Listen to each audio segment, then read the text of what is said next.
Baik, teman-teman sekalian, kita turunkan amalan Rasulullah sallallahu alaihi wasallam pasca salat, apa yang beliau kerjakan, lalu kita jawab terkait dengan apa yang teman kita tanyakan. Pertama, seperti tadi kita uraikan dalam menjawab pertanyaan kawan kita yang pertama, amalan Nabi sallallahu alaihi wasallam pasca salat adalah sesuai dengan ketentuan Al-Qur'an di surah keempat An-Nisa ayat 103, kan?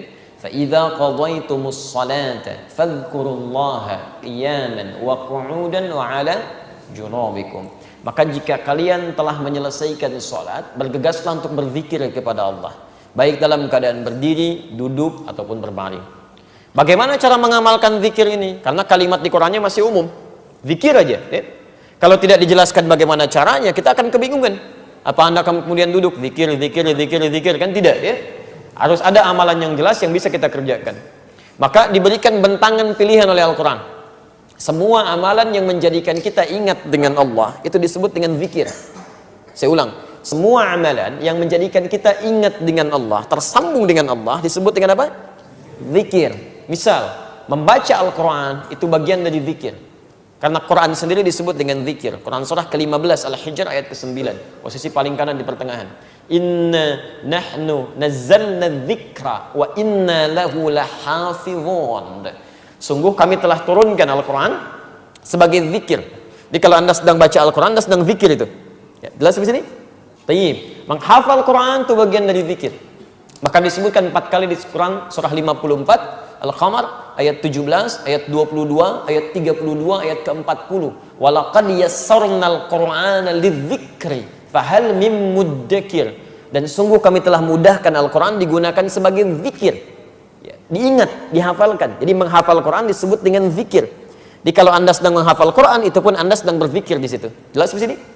Salat itu disebut sebagai zikir. Quran surah ke-20 Thaha ayat ke-14. Wa aqimis salata li dzikri. Tunaikan salat sebagai zikir kepadaku, kata Allah. Jadi ketika Anda sedang salat, itu adalah bagian dari zikir. Berdoa termasuk istighfar, bagian dari zikir. Ya, Quran surah kedua Al-Baqarah ayat 152, posisi paling kanan sebelah bawah. Saya belum tuliskan tadi. Ya, fadhkuruni adzkurkum. Maka Anda zikir kepada saya, ingat saya ingat Anda. Dan doa sebagai bagian ingat kita kepada Allah Subhanahu wa taala, memohon kebaikan. Nah, sekarang kalau kita simpulkan, ya, Anda simpulkan misalnya, kalimat-kalimat zikir di Quran bentangannya banyak. Ada baca Al-Quran, kalimat thayyibah, ada istighfar, ada doa, ada sholat, ada menghafal Quran, termasuk saat Anda ikut ta'lim, Anda sedang zikir. Karena saat Anda mengikuti ta'lim, Anda ingat dengan Allah Subhanahu wa ta'ala. Makanya mohon maaf ya, ta'lim yang baik itu bukan hanya mengajarkan materi yang Anda ketahui, bukan itu yang diinginkan. Ta'lim yang baik itu diisyaratkan oleh Quran adalah ta'lim yang bisa mengangkat iman Anda lebih dekat dengan Allah Subhanahu wa ta'ala. Itu ada di Quran surah 58 ayat ke-11, posisi paling kanan sebelah bawah. Makanya ketika disebutkan di Quran, ya ayyuhalladzina amanu, dibuka dengan kata iman.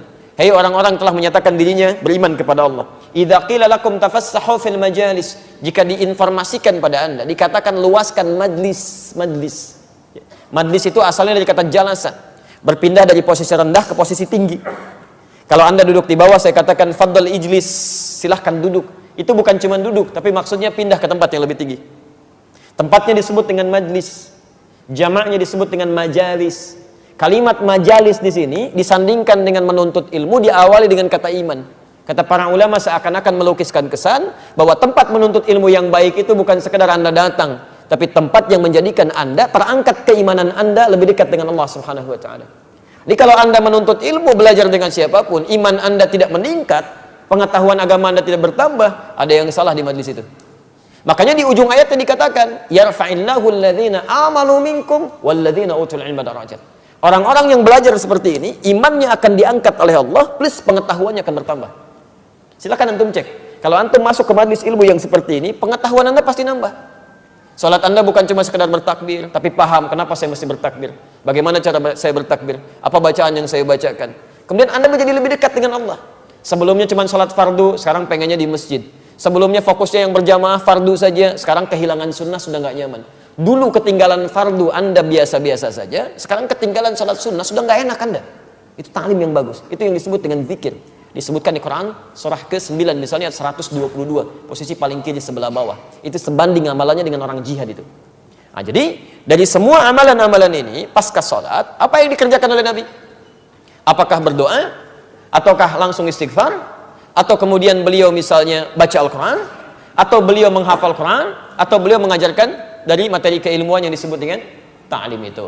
Bagaimana urutannya? Ditafsir di hadis-hadis ini. Pertama, lihat kalimatnya di hadis Muslim nomor hadis 591. Begitu beliau selesai menunaikan salat, salam ke kanan dan ke kiri, zikir pertama yang dilakukan oleh beliau adalah istighfar 3 kali. Astaghfirullahaladzim, astaghfirullahaladzim, astaghfirullahaladzim. Dan menyambungkan Allahumma antas salam wa minkas salam tabarakta ya dzal jalali wal ikram. Selanjutnya di hadis Muslim nomor hadis 593, la ilaha illallah lahu la syarika lah, lahul mulku wa lahul hamdu wa huwa ala kulli syai'in qadir. Selanjutnya di hadis riwayat Muslim nomor hadis 597, Anda mulai bacakan subhanallah, subhanallah, subhanallah 33 kali, alhamdulillah, alhamdulillah, alhamdulillah 33 kali, Allahu akbar, Allahu akbar, Allahu akbar 33 kali. Selanjutnya Anda bisa bacakan ayat kursi, ya. Ayat kursi Al-Baqarah 255, posisi paling kiri di pertengahan. Allahu la ilaha illa huwal hayyul qayyum. Selanjutnya Anda bacakan surah Al-Ikhlas, ya, kemudian Al-Falaq, kemudian An-Nas. Setelah itu Anda berdoa kepada Allah Subhanahu wa taala. Doanya bahkan langsung disebutkan dan kami tuliskan. Ya, ada di Ibnu Majah nomor hadis 925. Yang Al-Ikhlas, Al-Falaq, An-Nas di Abu Daud nomor hadis 1523, yang Ibnu Majah nomor hadis 925 itu doa Nabi yang dilakukan setelah selesai zikir yang tadi itu.